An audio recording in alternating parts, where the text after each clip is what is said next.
بسم اللہ الرحمن الرحیم۔ شروع اللہ کے نام سے جو نہایت مہربان اور رحم کرنے والا ہے۔ اللہم صلی علی محمد وعلی آل محمد کما صلیت علی ابراہیم وعلی آل ابراہیم انک حمید مجید۔ اللہم بارک علی محمد وعلی آل محمد کما بارکت علی ابراہیم وعلی آل ابراہیم انک حمید مجید۔ السلام علیکم ورحمۃ اللہ وبرکاتہ۔ صحیح بخاری حدیث نمبر 121۔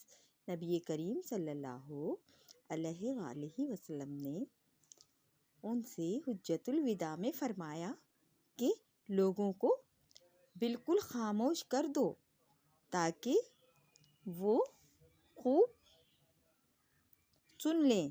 پھر فرمایا، لوگوں میری بات پھر کافر مت جانا، لوگوں میرے بعد پھر کافر مت بن جانا کہ ایک دوسرے کی گردن مارنے لگو۔ صحیح بخاری حدیث نمبر 122۔ رسول اللہ صلی اللہ علیہ وآلہ وسلم سے نقل کیا گیا کہ رسول اللہ صلی اللہ علیہ وآلہ وسلم نے فرمایا، ایک روز موسیٰ علیہ السلام نے کھڑے ہو کر بنی اسرائیل میں خطبہ دیا تو آپ سے پوچھا گیا کہ لوگوں میں سب سے زیادہ صاحب علم کون ہے؟ انہوں نے فرمایا کہ میں ہوں۔ اس وجہ سے اللہ کا غصہ ان پر ہوا کہ انہوں نے علم کو اللہ کے حوالے کیوں نہ کر دیا۔ تب اللہ نے ان کی طرف وحی بھیجی کہ میرے بندوں میں سے ایک بندہ دریاؤں کے سنگم پر ہے جہاں فارس اور روم کے سمندر ملتے ہیں، وہ تجھ سے زیادہ عالم۔ موسیٰ علیہ السلام نے کہا، اے پروردگار، میری ان سے ملاقات کیسے ہو؟ حکم ہوا کہ ایک مچھلی زنبیل میں رکھ لو، پھر جہاں تم اس مچھلی کو گم کر دو گے تو وہ بندہ تمہیں وہیں ملے گا۔ تب موسیٰ علیہ السلام چلے اور ساتھ اپنے خادم یوشع بن نون کو لے لیا اور انہوں نے زنبیل میں مچھلی رکھ لی۔ جب ایک پتھر کے پاس پہنچے، دونوں اپنے سر اس پر رکھ کر سو گئے اور مچھلی زنبیل سے نکل کر دریا میں اپنی راہ بناتی چلی گئی۔ اور یہ بات موسیٰ علیہ السلام اور ان کے ساتھی کے لیے بے حد تعجب کی تھی۔ پھر دونوں باقی رات اور دن میں جتنا وقت باقی تھا چلتے رہے۔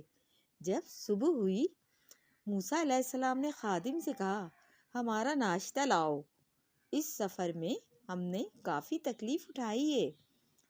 اور موسیٰ علیہ السلام بالکل نہیں تھکے تھے، مگر جب اس جگہ سے آگے نکل گئے جہاں تک انہیں جانے کا حکم ملا تھا، تب ان کے خادم نے کہا، کیا آپ نے دیکھا تھا کہ جب ہم صخرہ کے پاس ٹھہرے تھے تو میں مچھلی کا ذکر بھول گیا۔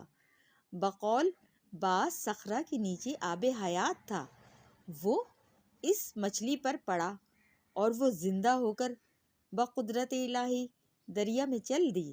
یہ سن کر موسیٰ علیہ السلام بولے کہ یہی وہ جگہ ہے جس کی ہمیں تلاش تھی۔ تو وہ پچھلے پاؤں واپس ہو گئے۔ جب پتھر تک پہنچے تو دیکھا کہ ایک شخص کپڑا اوڑھے ہوئے موجود ہے۔ موسیٰ علیہ السلام نے انہیں سلام کیا۔ خضر علیہ السلام نے کہا کہ تمہاری سرزمین میں سلام کہاں؟ پھر موسیٰ علیہ السلام نے کہا کہ میں موسیٰ علیہ السلام ہوں۔ خضر بولے کہ بنی اسرائیل کے موسیٰ؟ انہوں نے جواب دیا کہ ہاں۔ پھر کہا، کیا میں آپ کے ساتھ چل سکتا ہوں تاکہ آپ مجھے ہدایت کی وہ باتیں بتلائیں جو اللہ نے خاص آپ ہی کو سکھلائی ہیں؟ خضر علیہ السلام بولے کہ تم میرے ساتھ صبر نہ کر سکو گے۔ اے موسیٰ، مجھے اللہ نے ایسا علم دیا ہے جسے تم نہیں جانتے، اور تم کو جو علم دیا ہے اسے میں نہیں جانتا۔ اس پر موسیٰ نے کہا کہ اللہ نے چاہا تو آپ مجھے صابر پاؤ گے، اور میں کسی بات میں آپ کی نافرمانی نہیں کروں گا۔ پھر دونوں دریاؤں کے کنارے کنارے چلے۔ ان کے پاس کوئی کشتی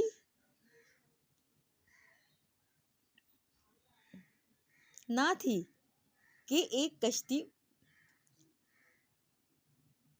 ان کے سامنے سے گزری تو کشتی والوں سے انہوں نے کہا کہ ہمیں بٹھا لو۔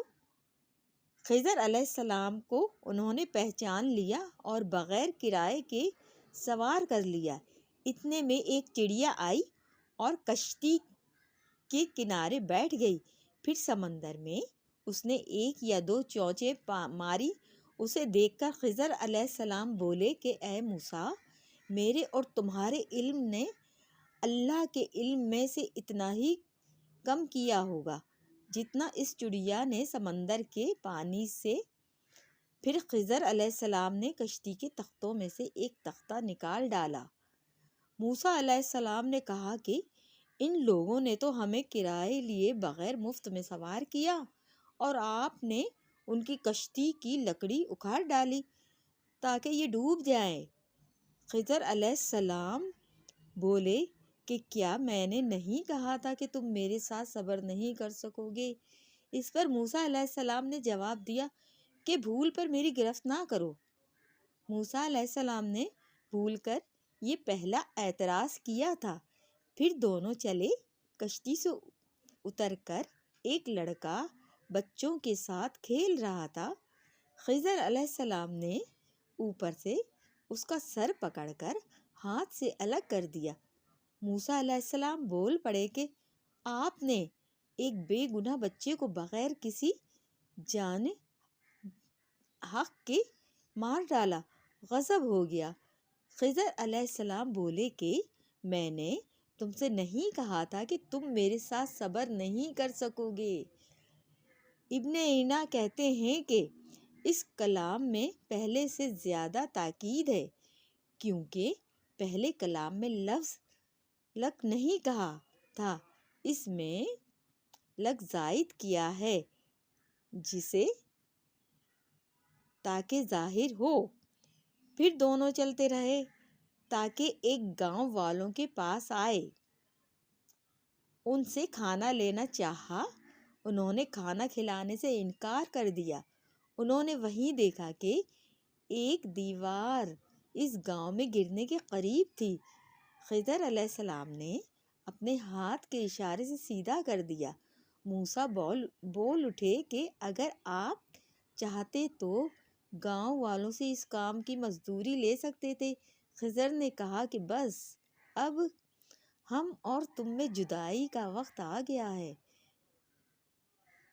جناب محبوب کبریا رسول اللہ صلی اللہ علیہ وآلہ وسلم فرماتے ہیں کہ اللہ موسیٰ پر رحم کرے۔ تمنا تھی کہ موسیٰ کچھ دیر اور صبر کرتے تو مزید واقعات ان دونوں کے بیان کیے اور ہمارے سامنے روشنی میں، مگر موسیٰ علیہ السلام کی عجلت نے اس علم لدنی کے سلسلے کو جلدی منقطع کرا دیا۔ محمد بن یوسف کہتے ہیں کہ ہم سے علی بن حشرم نے یہ حدیث بیان کی، ان سے سفیان بن عیینہ نے پوری کی۔ صحیح بخاری حدیث نمبر 123۔ ایک شخص رسول اللہ صلی اللہ علیہ وآلہ وسلم کی خدمت اقدس میں حاضر ہوا اور اس نے عرض کیا، یا رسول اللہ، اللہ کی راہ میں لڑائی کی کیا صورت ہے؟ کیونکہ ہم میں سے کوئی غصے کی وجہ سے اور کوئی غیرت کی وجہ سے جنگ کرتا ہے۔ وہ آپ صلی اللہ علیہ وآلہ وسلم نے اس کی طرف سر اٹھایا اور سر اسی کے لیے اٹھایا کہ پوچھنے والا کھڑا ہوا تھا۔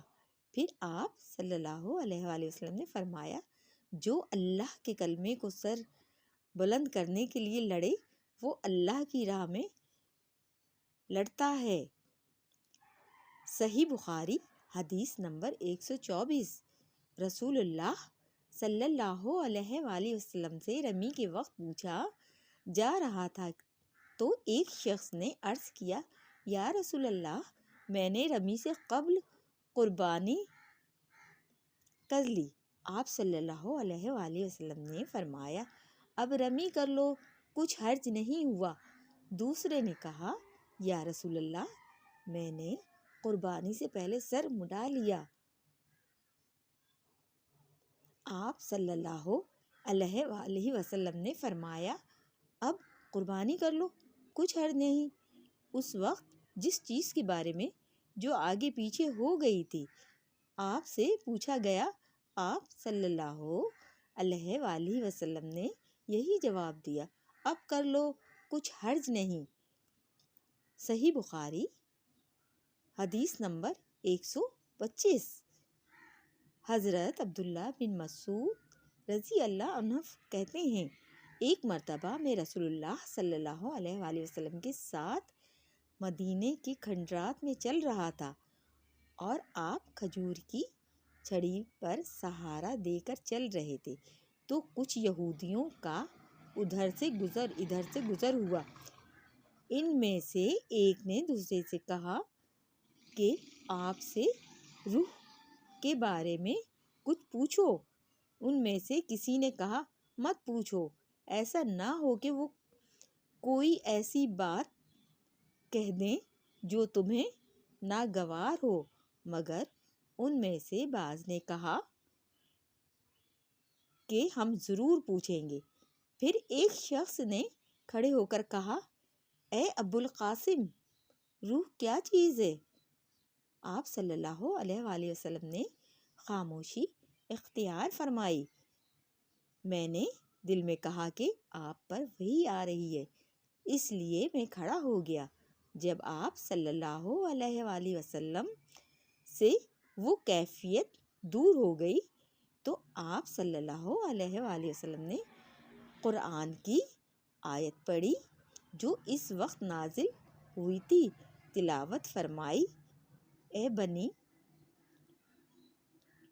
اے نبی، تم سے یہ لوگ روح کے بارے میں پوچھ رہے ہیں، کہہ دو کہ روح میرے رب کے حکم سے ہے اور تمہیں علم کا بہت تھوڑا سا حصہ دیا گیا ہے، اس لیے تم روح کیا حقیقت نہیں سمجھ سکتے۔ جزاک اللہ خیرا۔ Please like, comments, share and subscribe channel. Thank you.